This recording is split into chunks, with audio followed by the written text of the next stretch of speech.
Alam mo ba na ang mga registered nurses sa Singapore ay maaaring maging registered nurse sa Australia gamit ang Trans-Tasman Recognition? Narito ang hilang hakbang upang maisagawa ito. Una, kinakailangan mo ng verification and authentication sa CGFNS, ang third-party organization na accredited ng Nursing Council of New Zealand. Ikalawa, kinakailangan mo ng referral ng CGFNS sa Nursing Council of New Zealand na siya magbibigay ng letter of outcome kung ikaw ay sasailalim sa direct registration o sa competence assessment na binubuo ng MCQ at ng OSCE.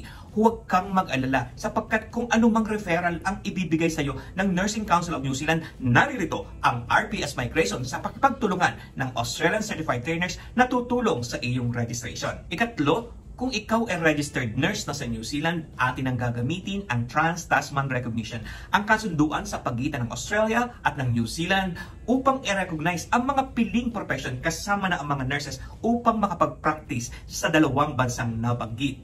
Kapag rehistrado ka na sa Australia, tuloy-tuloy na tayo sa ating application sa residency na binubuo ng skills assessment, skill select invitation at ng visa application. Kinakailangan ng maraming registered nurses dito sa Australia. Kinakailangan lamang na meron kang APRA registration. Kaya ano pa ang hinihintay mo, kabayan?